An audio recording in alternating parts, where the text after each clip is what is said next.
Well, the physical, the challenges of making it have been both glorious and obviously really, really hard, because whether it was when we were on a real submarine out in Rochester, or on the sets, there's always only so much space and so many rooms, and therefore, finding new angles and just the physical proximity of allowing each other space to move around and to have moments that different scenes require is really grueling.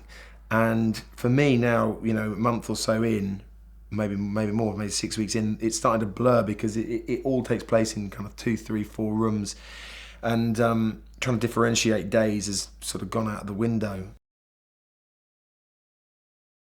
And then on top of that, obviously just the physical pressures of what you're trying to bring to the camera and to the story means that there's always a level of sort of physical high intensity, and that's quite grueling. But if you ever get to a point where you're about ready to moan, you suddenly think, well, this is what I signed on for. This is a submarine movie, and that's what's sort of making it fantastic fun as well.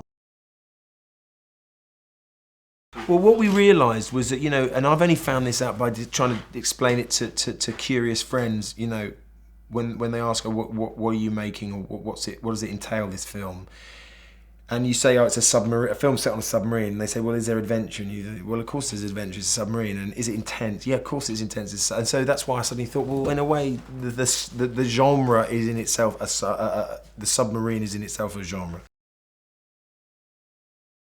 Aside from the mission, aside from the adventure side of this story, that's really what the film's about. 12 men in a submarine, and how 12 egos, as you rightly put it, bounce off each other, complement each other, aggravate each other.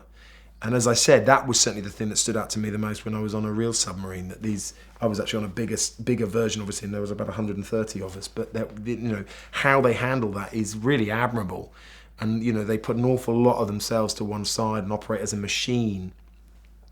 But also the piece looks at how those people out of that environment don't function, and that's another element early on in the film, that these are men who don't necessarily function away from the institutionalized sort of quality that being a submariner from an early age puts on you.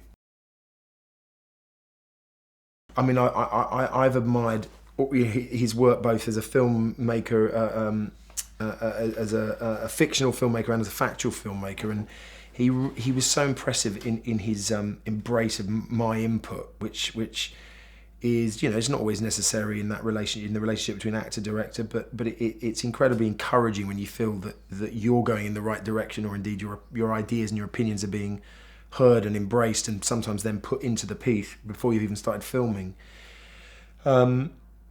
And I think what struck me certainly with this piece is that he has got this very flexible style in which the experience and indeed the skill he has as a documentary filmmaker can also inform and colour his fictional filmmaking, his storytelling, and this suits him to the ground. Getting wet is, it's always it always adds something the first few takes, and then when you realise you've got another 9 hours of being sprayed down or hosed down, it just does start to grate. But again, when you know what you're getting into, and this is a submarine film, and there are always going to be scenes where jets of water eventually kind of make their way in and either get fought off or succumb, then you've got to sit back and enjoy it. There's a gripping adventure story. There's also a really interesting look at a kind of class struggle. There's a really interesting dynamic being played out between these 12 men. Who will survive? It's like, 12 green bottles sitting on a wall, and one by one each bottle falls, and who survives, who doesn't survive. And I think also it's looking at a genre, as we said before, the submarine genre, in a new light. The last few that I certainly found were all slightly more glitzy and glamorous and looking at the sort of high-tech end. And this one goes back, I think, more to the kind of grittier, dirtier films, certainly black and white submarine films.